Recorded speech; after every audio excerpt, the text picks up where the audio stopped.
Hello Cherries fans and welcome to the final 10 this Friday afternoon. My name's Sam Davis. My name's Tom Jordan. And 3 games to go.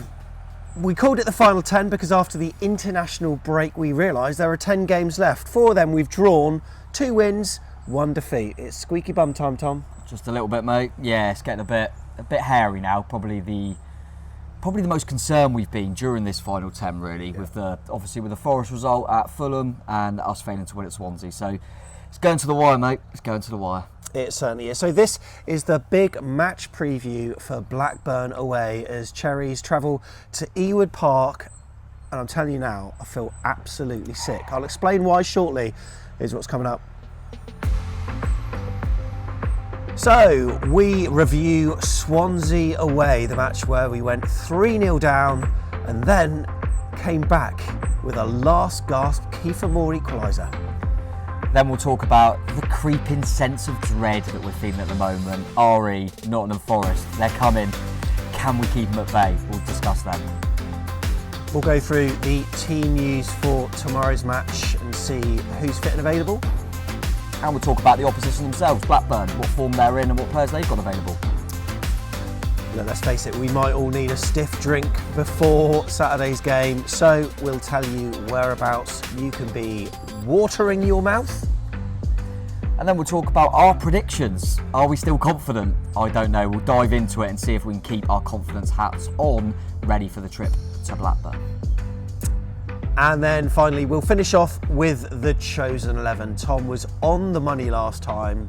Will he do it once again? I said watering our mouths then. I think like lubricating our throats. What? No, like no one says that, do they? You do, mate. You do, and that's fine by me. So we can't not talk about Swansea. Before we do so, we're at the Pear at Parley. It is a beautiful pub set in the heart of an area which is full of fields, full of helicopters, full of farming equipment nearby. I think there's a tractor just across the hedge where we're sat. Of course, aeroplanes in the sky. It's all going on here. What an absolute crazy Friday we are. But tell you what, if you go in there for food, unbelievable scenes. Really, really good food here, and also a drink in the sun as well. Check out the link in the description below to visit their website. So, the Jack Army then on Tuesday, mate. I must admit, as a fan, I was fairly complacent. I honestly thought we'd get a win. I thought that Forest may pose a threat for Fulham. Yeah. I didn't quite expect it to be like it was, though, with Us dropping. Forest getting the result and us dropping points. Yeah, I think I looked at it and looked at the kind of run-in and thought this fixture period of them going to Fulham and us going to Swansea, I thought, even worst case scenario, I don't think they'll better our result. Even if we would only draw, I don't see them winning.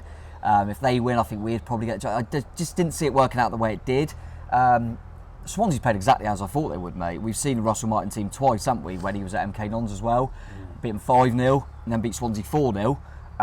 They're always expansive, and even though we kept clean sheet in 2 of them, both of them games, I always felt they could get at us. But I thought we'll know that and we'll catch them every time. And really, I guess 3-3 shows that. But the way we started the game was so reminiscent of West Brom, mate. 2 down so early and weird tactical changes from the off. I don't get tinkered around with it at this stage of the season. I just don't understand it. But luckily at the end we managed to rescue a point. And who knows, at the end of the season we might say how valuable that was. But when the ball went up for 8 minutes, mate, I really thought we were going to win it. And, yeah, me too. You know, fair play to the, trying to spin it on the positive, fair play to the players because they showed a lot of character there. When that third goes in on the break, they could have felt sorry for themselves for, this is a chance miss, but they just kept going. At 3-0 down, I don't think any fan thought we could get something back, so credits to the players for that. And that's the quandary that I've got in my head. I'm pleased and proud that the players managed to turn it around, but I'm annoyed, frustrated, almost angry at the way we switched off to let them go 3-0 up in the first place. I feel sick to the stomach at the moment, and there'll be some Forest fans undoubtedly watching, and credit to them on the form that they've had for a long time now, ever since Steve Cook joined. I think they've been absolutely brilliant, and part of me just thinks they can't keep on winning matches. But we shouldn't have to be worrying about them. We've No. got it all in our hands, but worryingly, So- they've got it all in their hands as well. Yeah, for the first time, really. We've dropped too many points along the way. We thought we'd get away with it. I think when they lost their, one of their only games in recent times, when they lost to Luton, we went and we watched that, didn't we? And then we thought, right, let's go and beat Borough, and we just settled for a point. And you look back at that now and go, that was a moment where we could have kicked on, would have knocked the stuffing out of them a little bit. If they had lost and we had won, they might have thought, we've left ourselves too much now. But they've kept themselves in touching distance, and they've just kept ticking along, mate. And yeah, with us at the moment, it seems like it's such a formality that Forest are going to go win games, and for us, you just don't have a clue. I mean, never mind a team turning up for a game. I mean, we don't know what we're going to turn up with, what half. Worrying. It was just, it just was really strange at the start of the game, I thought, mate. The way we ended it was fantastic, but the start of the game was so odd to me, so odd. So the team lineup itself, as you can see on screen, it was as expected, but it didn't quite line up as we thought, with Jamal Lowe being pushed out wide, which we didn't think was going to happen, which meant Ryan Christie, who's been so much more effective out wide than he has in the middle. Bizarrely, he was chose to play behind Solanke or with Solanke up there, and it just didn't work for me. But that's probably not the issue. I think the mentality from the off was really slow. Credit to Swansea, by the way, because they probably come at it, didn't they? Yeah. They, for a team that's not technically playing for anything, they probably wanted to give their fans something to cheer about. But yeah, as you alluded to there, mate, I can't get my head around it. It seems like overthinking for overthinking's sake. I mean, we played the Coventry game where it was all right, and then when we went low up top with Solanke, won 3-0, and then in the Fulham game, he puts low up front with Solanke, and we get the goal. And then you think, right, he's done the line-up exactly how I expected. Lowe's up there with Solanke, just randomly puts him out wide. Do you think he's almost trying to confuse the opposition, or just Maybe. do some different things to maybe baffle them somewhat? Yeah, I guess so. Yeah, that's the only thing I can think of, is they would have looked at the lineup and thought like us, how we're going to set up, and that could have caught them off guard, I guess. But it ended up not baffling them, it baffled us, mate. And I just couldn't get my head around it. And he's changing it as soon as it goes 2-0. Yeah. So you go, so reaction, yeah, really odd. Just didn't get it. From very early doors, I mean, it was Joel Pirot that put them 1-0 up after 6 minutes, and it all came from a blind pass from Ryan Christie, who was on the left-hand flank, wasn't even looking who he was passing to, and it set Swansea on the attack. Our defenders were caught cold. There was Obafemi, who we talked about in our preview, 4 defenders in front of him, and they were all stagnant, just played the ball through, and it came across, saved from Travers, and then Pirot followed it up. But the slow and lethargic defending, if you look at the replays of that, there's no one putting in a shift to try to get that ball back, even Adam Smith as well. I felt really disappointed, and that set the tone for the rest of the half, I thought. Yeah, especially as it wasn't a surprise either. We've played a lot of teams where they're going to have a low block and they're going to try and frustrate and etc, etc. And if they catch you cold a little bit, you go, I didn't expect that. We all know how Swansea play. As I said, we played Russell Martin teams twice. They just go for it, and they're very expansive. And we just seemed a bit like the West Brom game where they were knocking it long to Andy Carroll, and we looked surprised about it. It was like, why are we starting the game like that? It's really, really odd. It's almost like we try and start the game and feel the game a little bit and get into our shape. Yeah. And West Brom and now Swansea have started fast, and we can't afford to do that. And that's the worry. If Blackburn look at that, they'll think fast start catches Bournemouth cold sometimes. So we've got to look at that. But yeah, it was poor defending, poor all in all for that early goal, mate. And Pirot, that's not a surprise either. He's over 20 goals now. He's kind of come out of nowhere, it feels. Yeah. There's a lot of strikers in this league that you know about, didn't know nothing about him. And he's one of them players that I don't think, he doesn't line it up all game, but he knows where the bloody net is, doesn't he? And even more so when we go into that second goal as well, which was a hell of a finish. Yeah, it was a really good finish, but my problem with that was the way we, I think it was Ethan Laird played the ball to Jamal Lowe, who was on the right flank, and then Ethan Laird, as soon as he played that ball, he bombed forward, he underlapped rather than overlapped, and what that then did, Swansea had a number of players pressing, and then Jamal Lowe had the ball to feet, and I think Ethan Laird was probably expecting a quick give and go. It didn't happen.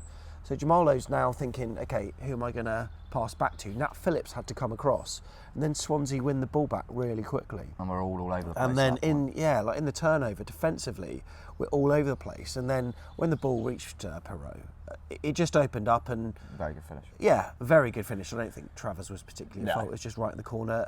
Not dissimilar to West Brom's goal actually that they scored and nestled in that corner. Yeah, no, you're right. And yeah, like you say, it was it was the transactions and of the turnover, like you mentioned, was what was causing us problems, because their pressing is very, very effective. Yeah. And I think I said in the preview before the game, they're the type of team that I think it was always going to take them a while to get used to the way Russell Martin wants to play. It's a very unique style, and they look like there's going to be bumps along the way, and they're going to be a bit like that, but they're slowly getting to grips with it a bit more. And I thought their pressing was sensational, and what that meant was, if you get one thing wrong like that, they're in straight away. And we just got caught cold really. And like I say, it was a really good finish. But mentioned at the start, mate, I don't want to put too much on it, but the weird change that we made tactically, Christie gave the ball away for the first goal and Jamal Lowe for the second. Two players playing in positions that I didn't think they'd play. So it was a good finish from their lad, and they would be really happy that their press worked, but just too easy. So, I mean, so many fans were feeling so negative and despondent at half time, and then we come out in the second half, and the change that's made is Adam Smith coming off for Phil Bill. Could you explain what the formation was for anyone that might not have seen it? Yeah, well, initially when I saw that change, I thought, right, okay, so that's going to be Lerma into centre half. I thought Lerma would be centre half, and Laird would play as a wing back with Anthony. That's what I expected, but it actually turned out that Laird played as a right centre half, and we kept Lerma in the middle, and we moved Christie to a wing back position. So, yeah, it was basically Laird, Kelly, and Phillips kind of as a back three, and we had Christie and Anthony doing that kind of wing back. But they were basically wide midfielders. We had nothing to lose. Lerma and Cook stayed in the middle, and then Billing was kind of playing off Lowe and Solanke. So yeah, I kind of got the change. I probably thought it'd be Laird actually, not Smith, but maybe, and Smithy's played right centre back recently, so I thought he might do that, but he went with Laird, which it could have taken either of them off. To be fair, we had to make a change. I thought it would probably be Billing, and it was the right thing to do, and I thought we come out well. To be fair, yeah, we did come out well, and there was a chance that was reminiscent of Luke Shaw in the Euros for England. The ball swung over from the right flank and found Jaden Anthony, who was in on goal, and he tried to side foot it and just get a good contact on it, and I don't know if it was going to go between the keeper's legs, but the keeper managed to save it. And we were starting to throw caution to the wind a little bit, and I think when momentum fills with you, Steve Hensman was saying, we're on this, we need to keep pushing, we need to keep going for it.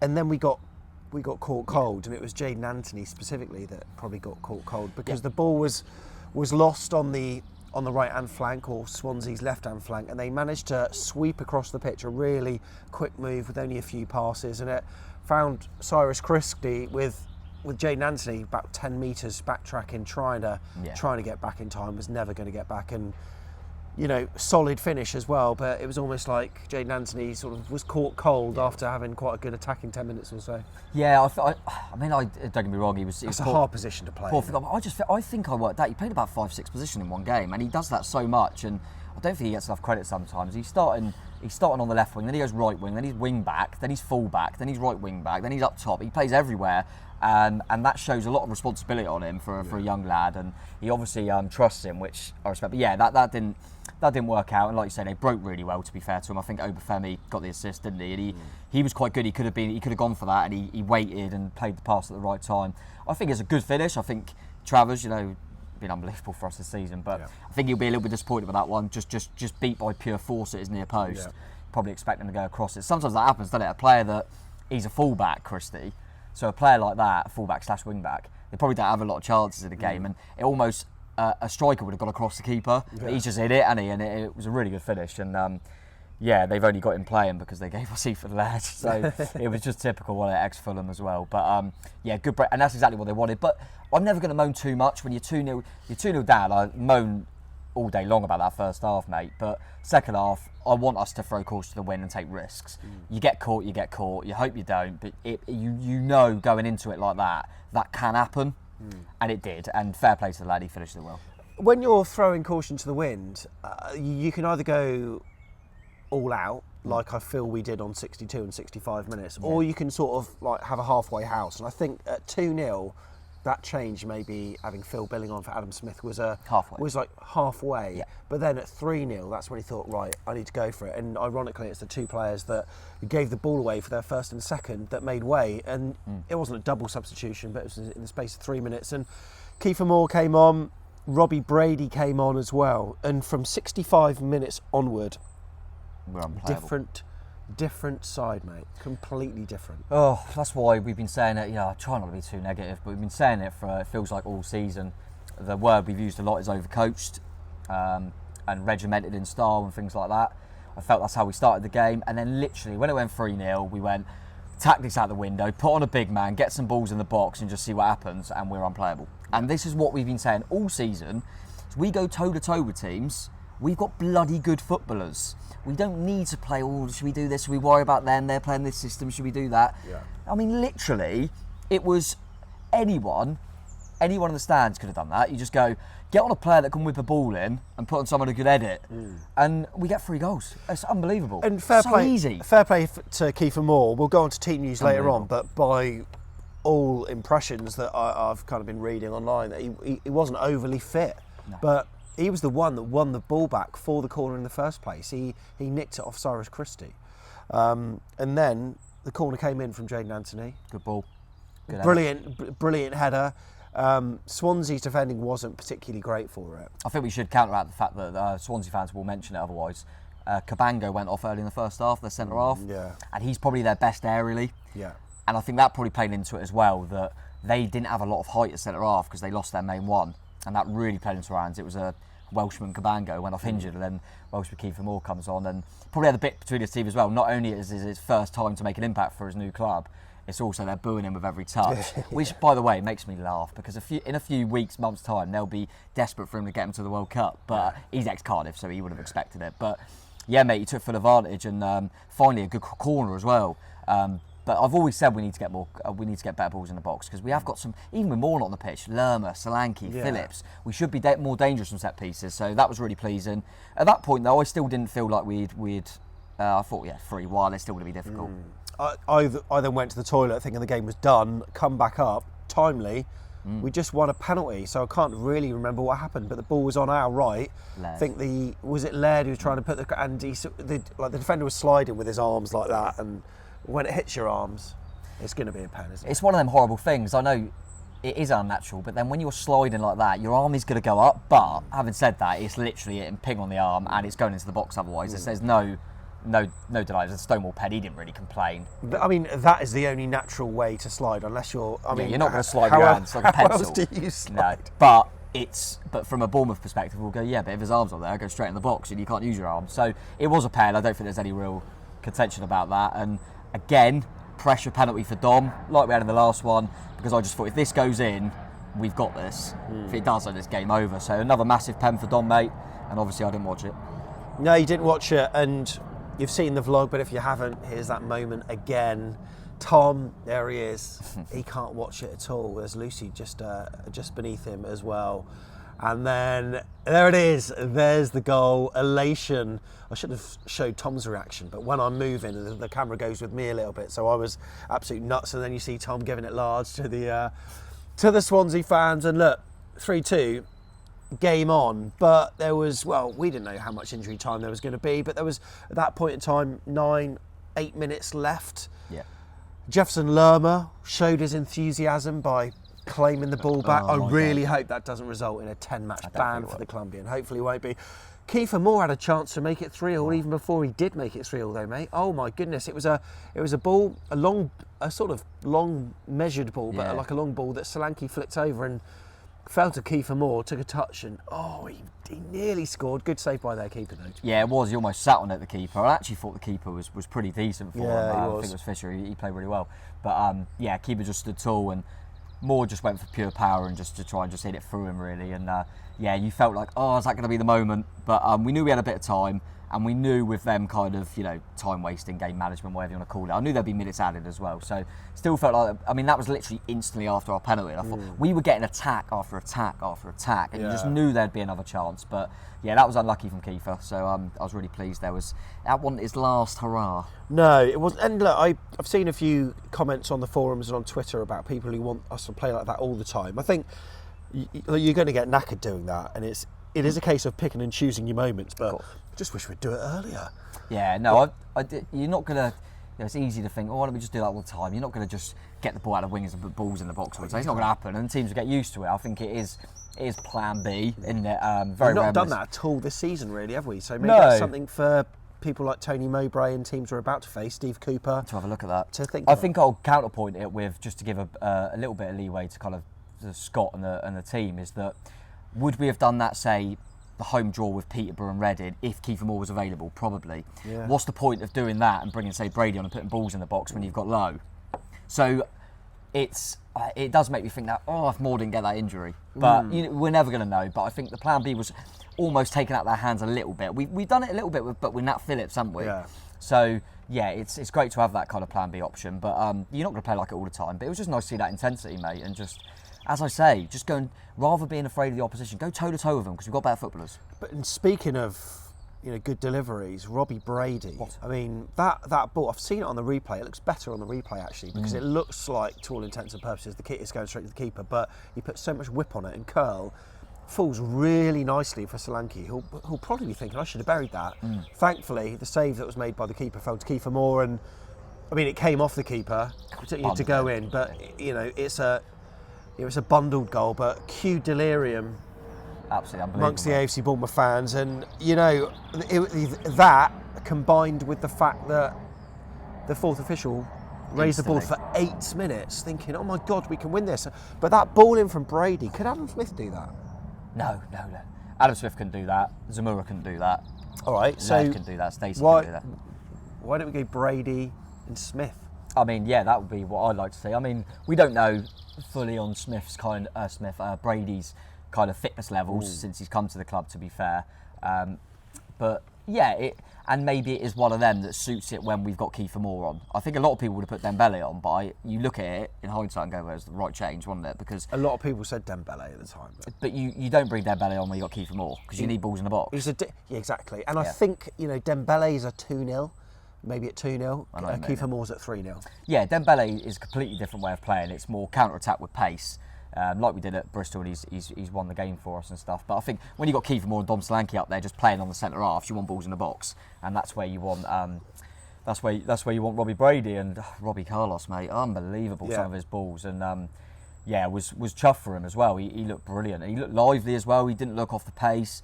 He looked like he could beat a man, not just his delivery. He looked like he could beat a man. He looked like he really had the bit between his teeth, which was good to see, because I think when you get a player that's not at a club and he hasn't really played minutes, you start thinking, has he just turned up for a last paycheck? He's not really doing anything. What's the point of signing him? Well, that's the point, because he's still a bloody good footballer. And as you say, mate, really good ball. I looked at it back and thought, Dom, give him a little nudge, the centre half. You know when he heads it? Oh, really? I feel like he gave him a little nudge. But, 50-50, I think. You wouldn't want that given against you. And like you say, Dee's the same with the keeper. And luckily, Moore was sniffing around, mate. That's what he looked good at, really sniffing around and go and get the ball. And I really felt like we could go and win at them. And we had chances too. Oh. We had chances too.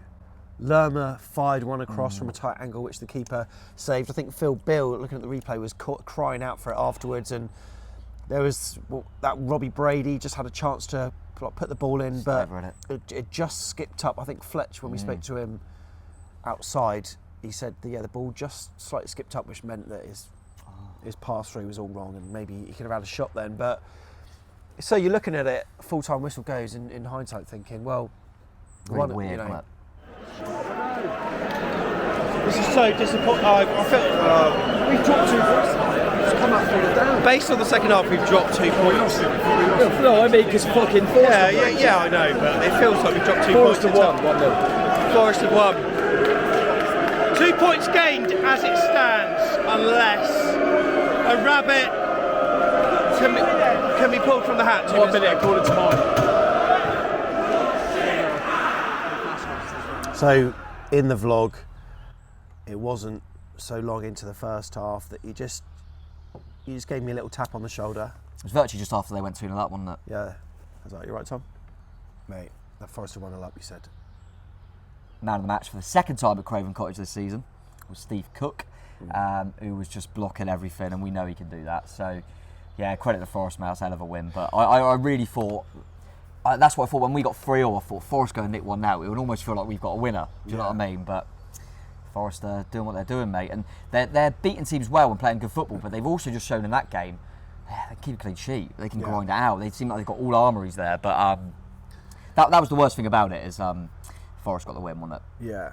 There are a couple of Huddersfield fans that are subscribed or watch our videos that seem to be a bit annoyed or frustrated that we're not talking about them, which is a fair point. And I suppose our focus has been on Nottingham Forest quite a lot, but I mean Huddersfield's last 5 games, they've won them all apart from one.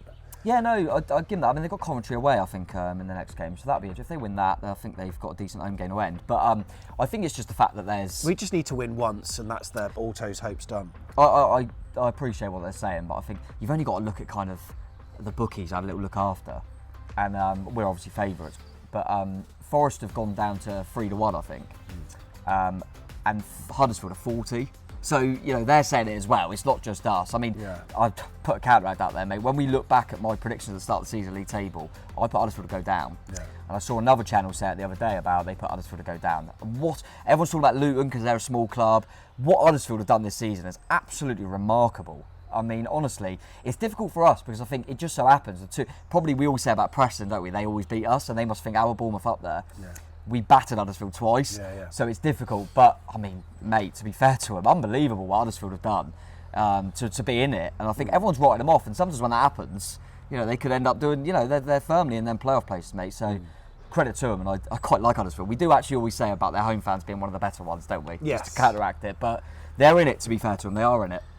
They are in it. I might have to put a few quid on Huddersfield now, because just to soften the blow. Yeah. But, look, I think at this point, it feels like, to Bournemouth fans at the moment, it feels like it's a straight shootout between us and Forest. Yeah. And, you know, if Huddersfield do it, absolutely credit to them. And at this point, I think we should, like I put in the opening sequence, there's this creeping sense of dread that I've got about Nottingham Forest. But whilst we've got these anxieties, I think we also just need to pay tribute to what an amazing job Steve Cooper's done, because start of their season they were awful. I mean, we beat them with a largely academy side at their own place. Yeah, first away game, and we went down to 10 men. And we went down to 10 men. Brooks was sent off. 2-1 winners there, and their season, you know, got progressively worse, really. But ever since Steve Cooper's been there, unbelievable job. So, and you know, some really astute signings, and players have flourished under him as well. They've got some real stars under him now. And he's talking about the league table. I predicted he's making me look good, because I put him to get in the playoffs, and it looked like a ridiculous shout. But yeah, there's the Eddie Howe's about him in terms of getting a group really together. I feel like they're a real together team. I like the three at the back they play. They play it really well. Jed Spence was an absolute. I mean, what a player he's made him on a wing back as well. And even ones like, obviously we know about Steve Cook, but Davis on loan from Villa just added him something different up top. And then he's got obviously Sam Surridge, as we know, but he's also got Graben, who's just a goal scorer. We don't have to rely on him every week. He's in his 30s now. And Zinchenko on loan from Watford's head of a player. They've got Yates in there, Garland. They've got a really good team. And they had a majority of that at the start of the season, and it wasn't going their way. And yeah, he plays some. And I mean, you've only got to look at, we're talking about Swansea.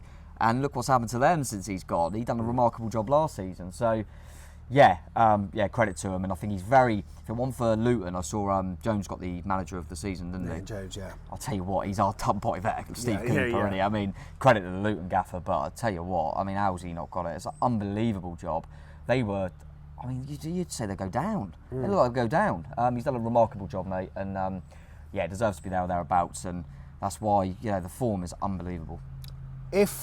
If we were to end up in the playoffs, the mentality in amongst the AFC Bournemouth side would be, I'd feel shot to pieces, surely, or maybe we would skank it like he did with Fulham. Yeah. Well, Fulham won the first leg at Cardiff 2-0, and then they lost 2-1 to Cardiff at home in the semi-finals when they got promoted.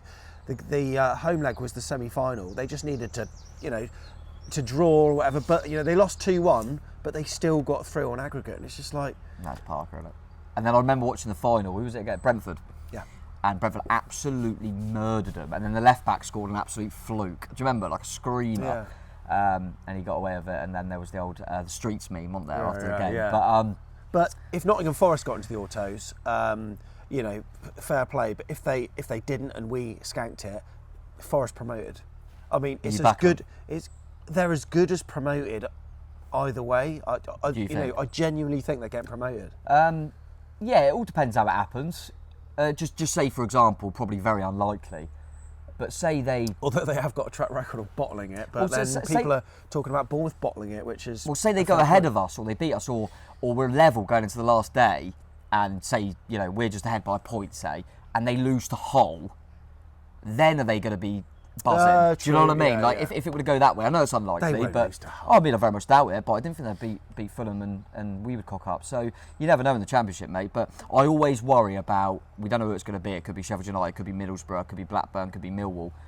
That sixth place team. I always worry about that sixth place team because I feel like they think we've won the lottery here. Yeah. We've managed to sneak it in. I feel like, it could change, but I feel like Huddersfield Luton is going to be one of the semi-finals, and then it'll be us or Forest v Sheffield, Borough, Blackburn or Millwall. And I fancy us or Forest in a final, in a one-off game against Huddersfield and Luton, really do. But I fancy whoever's sixth to get there. I honestly do. It feels like in some ways that, this is a Blackburn preview and we are going to get onto talking about the opposition very soon. But we have to talk about this. And in many ways, the Blackburn match is kind of irrelevant, but on goal difference, it could be relevant. Yeah. So, whoever wins that match between us and Forest, I think will be getting promoted. But it's the Forest. As long as we don't lose to Forest, do you know what I mean? Really. So should we just skip to the Forest preview? I think the weird thing is, this is how weird it is.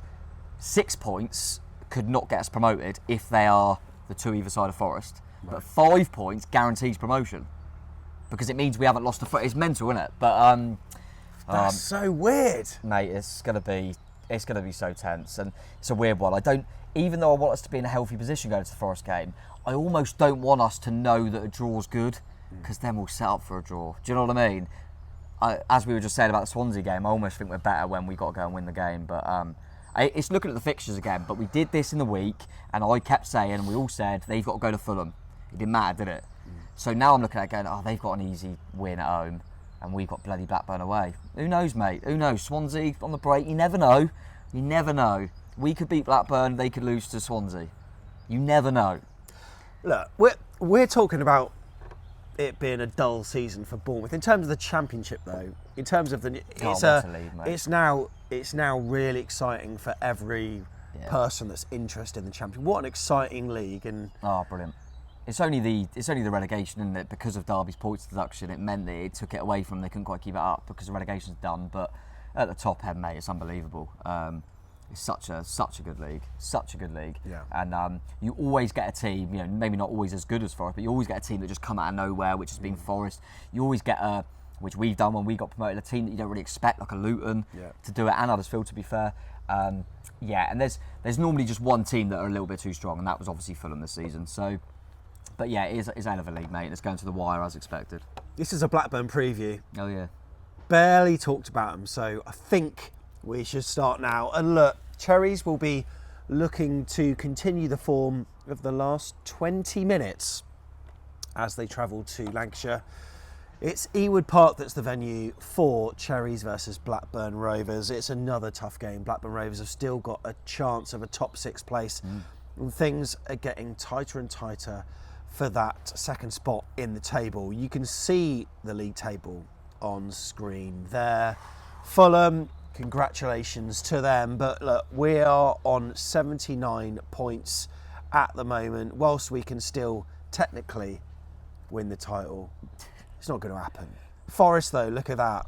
Good form and just 3 points below us. Huddersfield Town played one more than Forest, also on 76. What a season for them. Below that, Luton, Sheffield United, Middlesbrough, Blackburn Rovers, and look, even Millwall, who we face as well. Do you remember when we still got a chance. When we were doing the predictions of all the remaining games, and we didn't include Millwall because we said I don't think they'll quite.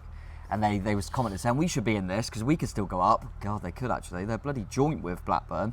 But really weird when you look at that league table and you see the form, and Fulham are the worst. Yeah. Mad, isn't it? But yeah, mate, Blackburn. You know, we're playing 3 teams that can all go up. You know, and Blackburn, it's massive for them, mate. It's absolutely massive for them. They kind of. I remember when we in January because we were linked with Rothwell from them, weren't we? And you thought it could be us 2 fighting for second. So they've dropped off a cliff, but they've almost that result on Monday against Preston away from home. Yeah. They've almost it's a bad time to play them in a weird way because they've given themselves a real good chance and still got good players, mate. We saw that. Our worst defeat of the season was Blackburn, 2-0. It's the only time we've been beaten by 2 goals, isn't it? Yeah. Yeah. So we know they're a good side. Right. Parker's presser was yesterday. Let's find out about it.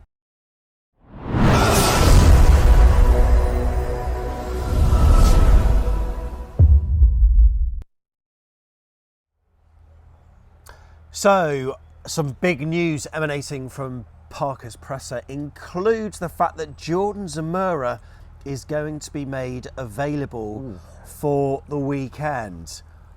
Wow, that's interesting. Also, Todd Cantwell, he trained today after a back injury. That's what kept him out of the squad in the week. And also, everyone else seems to have come through unscathed at Swansea as well. Jordan Zamora, big news, mate. Yeah, I thought the season was over, mate. Really did. So that's massive. That is absolutely massive. What does that mean? Do you throw him straight in? I doubt you throw him straight in, but we'll come on to the predicted 11. I mean, what does that, when they're available, I mean, how fit are they at that point in time after being out for so long? I mean, if you're out for a number of, what's that, you've been out for a month maybe? Yeah, I mean, it's not been as long as I thought. It was at the, was it Sheffield or? Was it Sheffield game? It was Sheffield game, Sheffield, wasn't it? because Brady came on. Yeah, it's not that long ago, is it really? It was a hamstring. I thought maybe he hasn't, completely, ruined it. With hamstrings, you can tweak it, you can pull it, you can rip it, So, but yeah, no, fair play to him. I thought his season was definitely over. So that's a massive boost, mate, just to have him available, I think. A bit like what we said with how we changed the game with our subs in the last game.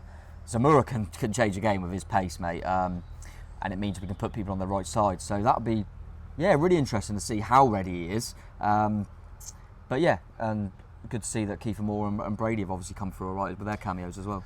Yeah, that's right. But Chris Temple did tweet about Kiefer Moore, saying that, he's not necessarily a shoo-in to start. People thought, let's have a plan B from the very off, but it seems like that's not going to happen. He ain't going to start. I'll be very surprised if he starts. I think it's, a lot of people have referred to him like Kenwyne Jones when we went up.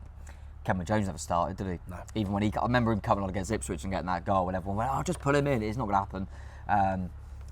Maybe going forward and whatever league we're in next season, I think Kiefer Moore's going to be a really big plus for us. But we're not going to start Kiefer Moore and Dom Solanke and start whipping balls in the box from the off. It's not going to happen, mate. But hell of an option, as we saw. Yeah, absolutely. And look, Kiefer Moore is certainly that option to get people worried. Whether Jamal Lowe will start or not, we don't know. I'm really intrigued. This is one of the most interesting, I say this every week to build it up, in terms of chosen 11s. I'm really interested to hear what you say. Zamora's chucked the curveball in as well. Yeah, he has. Let's go on to talk about the opposition.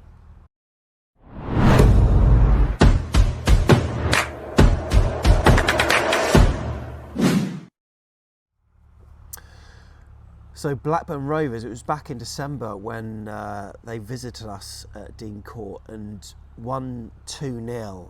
I think Brereton Diaz scored. Brilliant. Well, in fact, I think it went down as a Ben Pearson own goal, but came off the bar and Ben Pearson was at the far post and it just came off his thigh or hip or something and went in. And it was the 4th game of a 6-game winning run for Rovers at the time. And at the end of the year, with 24 games, they were in 3rd place with 45 points. And they looked like they were a team that were going to be challenging for automatic promotion, I've got to say. So, and when it come to January, I remember that we were looking at Joe Rothwell, and that seemingly sort of threw their form out of the window a little bit. And then like Brereton Diaz got injured like not long after that as well. And then Blackburn were just plummeting down the table. Yeah, I think they'll look at the Brereton Diaz injury as key, but I think, mate, to be fair, we've absolutely S-housed it there in terms of, it looked like we unsettled Rothwell. He basically said, I want to go.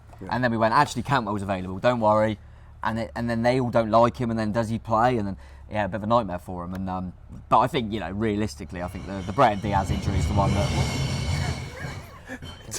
How long have we been here? Someone's emptying my round in the skip. And I think the Brett Diaz injury has absolutely killed him. To be fair, hell of a player, and it was one of them. That's what happens. You've got to get the rub of the green in this league, and if Bournemouth had Dom Solanke getting an injury, or Fulham with Mitrovic for a period of time, it affects things. So you've got to feel for Blackburn in that way. But they're still a good organised unit, man. Tony Mowbray is good at this level. He'd scored 20 goals in 24 league games up to the end of December, so he would be up there. Oh God, yeah. Maybe still even, isn't he? Yeah, well, he still is. So since that point in time, though, his scoring form dropped, but also he was out for a number of weeks with an injury. He scored 1 goal in his 9 starts and 2 substitute appearances since then. At home, since we played Tony Mowbray's side, they have beaten Birmingham City 4-0. Barnsley 2-1, Middlesbrough and QPR, they both won 1-0 against. Derby County, they beat 3-1. Draw 0-0 against Huddersfield and also Millwall. Blackpool they drew 1-1 with.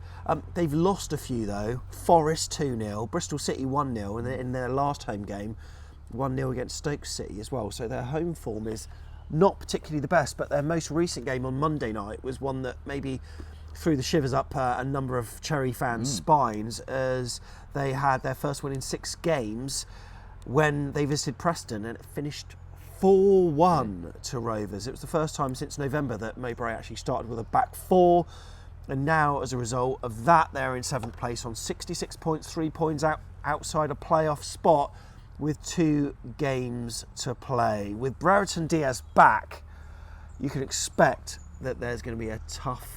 Yeah. How do you think they'll play against us? I mean, do you think it will be that 4 at the back? Yeah, I think it probably will be, just by the fact that they've had a bit of a winless run, and then they just went and won 4-1. I think you kind of stick with that.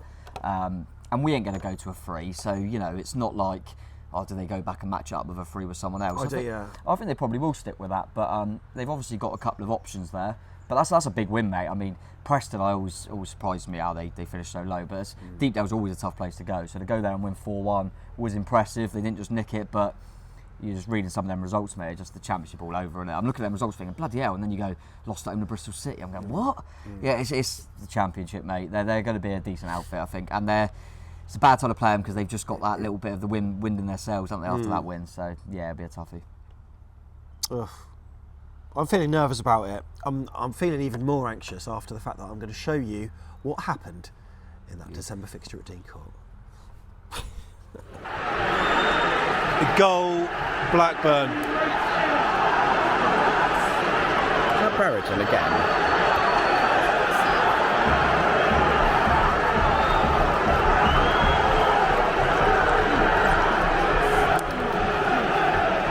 Quick free kick, partially cleared, but then the ball's recycled again, put in, and whilst Travers made a good save from the header, it was a tap in really, off the bar, 1-0 Blackburn. Of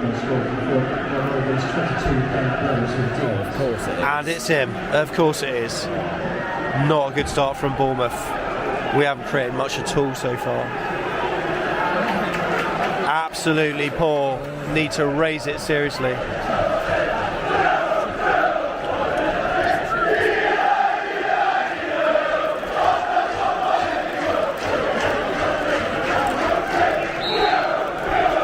Guy with no top over there. Yeah.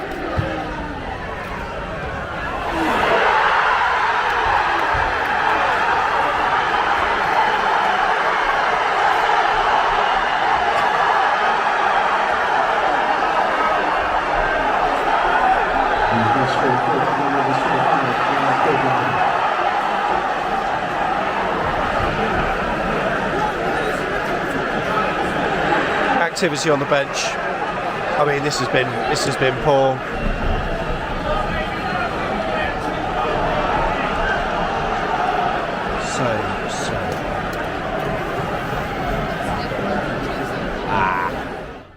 Oh yeah, didn't enjoy it. Did not enjoy that at all. 2-0 was the result at Dean Court. What was our last scoreline at Ewood Park, mate? Can you remember? Last season. I think we won there last season. Yeah, we did. Oh, God. 2-1. I don't know. I'm gonna go. Yeah, I'll go 2-1. I can't remember. Dan Juma would have scored. Yeah, 2-0. Dan Juma and Solanke, was it? Phil Bill. Oh, Dan okay. Juma and Phil Bill. Yeah, we finished the game 2-0, okay. and Good our away league record against Blackburn Rovers is 1-2, drawn 1, lost 7. Oh. Not particularly good in all competitions. We've won 7, drawn 6, lost 13. Here's what Tony Mowbray had to say in his presser. We know we're playing against one of the top teams in the league who've been right at the top all season, having done that with top players and a huge budget to spend on top players. But I think they found it difficult over the last few weeks. They're not running away with it. They're not winning week in, week out, and they've had some tough results. Hopefully Saturday is another tough day for them, and we can make them nervous and we can take advantage of that. He went on to talk about the game against Forest that Bournemouth have got and said, talking about Parker, he's obviously got a huge game against Nottingham Forest on Tuesday night. They could lose to us and still get the job done against them, but hopefully on Saturday we managed to find another level of performance like we did against Preston. In team news, there are a couple of injuries for Blackburn Rovers. Do you know who they are, Tom? I know Kadri's out, who I think's quite a decent little player for him. He was kind of trying to fill the void of Brenton Diaz for a while, kind of attacking midfielder striker. So yeah, he's a big boss. And they got someone else out. Who was it? Markande. Markande. Yeah, I think he's a wide player. So yeah, they got a few injuries, but nothing too extreme, have they? Now they've got obviously Brenton Diaz back. So yeah, they look like they're in pretty good shape. Talk to me about their players to watch then. I mean, I presume one of them can score goals. Yeah, obviously Brenton Diaz has got to be one, mate. He's What nationality is he, by the way? Chilean, isn't he? He's Chilean. Okay. Yeah. He was never that good when he was Ben Brereton, then he put Diaz on the end of his name. He's unbelievable. But yeah, he's a good player. He's a bit different as well because he's quite a big guy, good player. And I wonder if they'll go with him and Gallagher as well, the ex-Scummer, if anyone remembers. We'll give him a boo. Yeah. But he's a decent striker as well, and obviously Rothwell, who we've talked about that we wanted. It'll be interesting to see if he's kind of doing a little audition, because he knows Parker obviously likes him. So that'd be interesting, but I'd probably keep a bit more of an eye on him because I didn't really know a lot about him when we were linked with him. So, but he's obviously a good midfielder at this level. So yeah, I've got a few players in there, mate. It's not going to be easy. The referee is Keith Stroud. Oh, of course it is. I don't know how I feel about that because we were doing so well under Keefy, Bournemouth born Keefy, but then at West Brom it all went badly wrong. And he done the Fulham Forest game. Did he? Yeah. Oh, I didn't know that. Because they were fuming, Forest fans, because they said, "Oh, we got Bournemouth born Keith Stroud," and then he got them the win. So. Oh, you know what? Let's just do pubs and predictions, shall we? Yeah, stuff Stroud.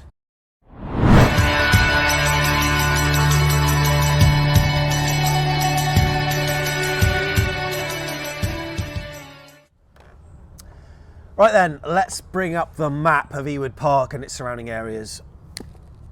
Lovely. There we go. Beautiful scenes. The closest pub to Ewood Park that away supporters can use is the Fernhurst pub on Bolton Road. It's only a 5-minute walk from the visitors' turnstiles. It's a Hungry Horse pub. It's a Hungry Horse. It does get full up on match days, and no further fans are allowed entry until people leave. So it's a sort of one in, one out policy. So if you're going to get there, you may need to get there within a good amount of time. Look, but if you want to sing songs, it's not the place for you because it won't happen there. It's a family pub. If you're singing, you'll be asked to refrain from doing so. No singing in there because people are trying to have their Saturday lunches. Okay, you can park there for £5, which is quite good. Also, there are a couple of other pubs as well that are worth talking about, including the Golden Cup pub, which is further on past the Fernhurst, going away from the ground. It's on the same road, Bolton Road. It's tucked in away by the motorway bridge, and this is a Thwaites pub. It's again £5 to park your car. It's a 20-minute walk, but friendly, and offers a good range of pies as well. That's definitely worth it. Just around the corner from the Blackburn railway station is a Wetherspoons outlet called the Postal Order as well.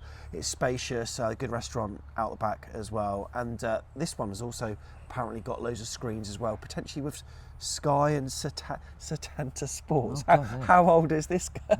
Oh, Setanta. Nah. Was that before ESPN? Yeah, it's a Wetherspoons, I won't have it. But look, there you go. But look, we would probably recommend the Golden Cup if you want to sing a song, okay?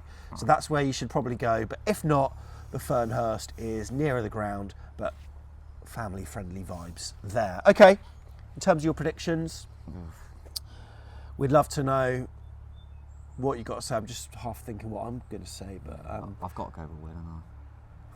I've well, got to say a win. you tell us what you think first. Just tap away, and before you do that, just want to make a plea.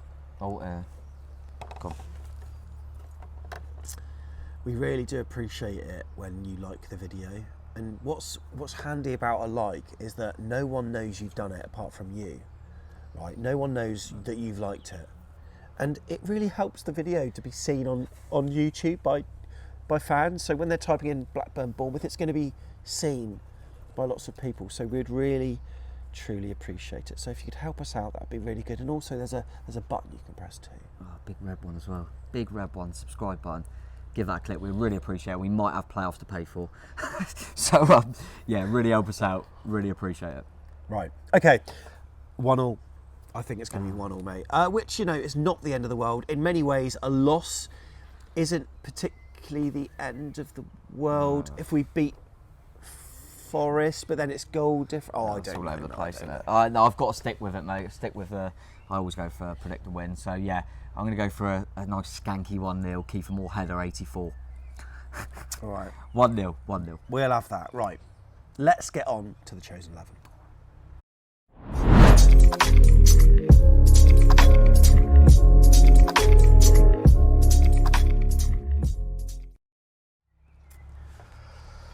Chosen 11 then time, Tom.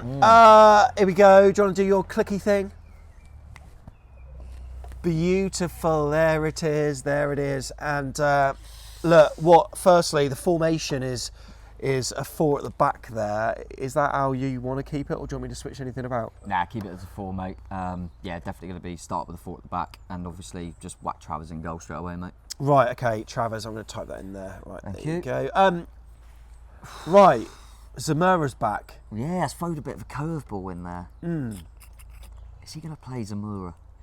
No, I'm sticking with the same back 4. Okay. I am. So, from left to right? From left to right, Smith, Yeah. Kelly, Phillips, Laird. Okay. But yeah, it wouldn't shock me if he maybe mixed up a bit. Obviously, people will make a case for Brady and potentially Smith over at right back. But no, I think he's going to start with that. But we've got a few options for that kind of plan B, if you like. Okay, then in midfield. Oh, look, mate, there's a little Robin. Am I going to be able to get on camera? Is it going? Ah, it's gone. He just sat right next to us. Doesn't it? He loves it. Even he's wants to subscribe. Unbelievable. Mate, We don't know. can you subscribe? I guess I'll get it. No, it's Robin. Ain't Robin Swindon? Oh, what? Are you going to subscribe? No? Oi. There it goes. Come on, subscribe. Fly away if Bournemouth get promoted. Hey! Come on now, Robin. With Super Robin. Yeah.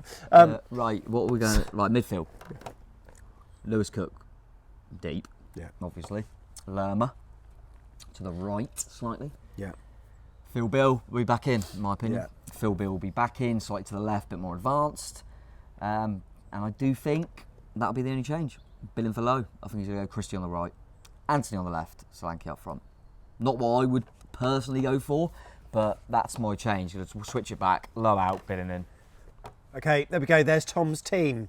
What are you thinking about that? Do you agree? Do you disagree? Let us know in the comments. Look, it's an absolutely huge game for AFC Bournemouth. I was thinking in this video we could have done one of these like predictor things where we're predicting the results and looking at the league table, but really it all depends on the Forest game. It's only if that match is a draw that goal difference. Oh, I don't really understand it. We're going off all this as if assuming Forest win. All right. So Swansea, we'll do it. You'll see in the way they view show soon, and we bigged you up the way they play. Do us a favour, Swansea. Do it for Wales. For the we got quite a few Welshmen. Yeah. I mean they're all a bit more Cardiff, but we've got a few Welshmen, and do us a favour. Yeah, please. Yeah, look, it's squeaky bum time, and based on that last 20 minutes, we can wipe the floor with many sides in this division. Just like to see that, and a controlled game where we don't concede goals. You combine that, we've got a win. But anyway, safe travels if you're going. Tom, what's your plan? Well, same as mine, but go on. probably just barely watch, go and pay for a ticket and then just sit there with my hands like that for the whole game and just worrying like hell. But looking forward to it anyway. And staying over in Manchester. Yeah, going to stay over in Manchester, mate. For, we did think this was going to be the promotion party. don't. You mentioned fancy dress and stuff, but do you really feel like it now? I've lost my head a little bit. Yeah. With that, when we cocked it all up, I was like, no, I'm out. I mean, I lost everything, to be fair. But I'm getting a little bit more. It's getting closer now, right? It's still on. It's 3 football matches, mate. Win 3 football matches with one of the best squads the Championship has ever seen and win the Premier League. Yeah. It's fine. Thank you for watching. Really appreciate your time. And click the like button if you haven't done it earlier. We implore you to do it. Up the chairs and we'll see you at Ewood Park. Kiefer, more Kiefer.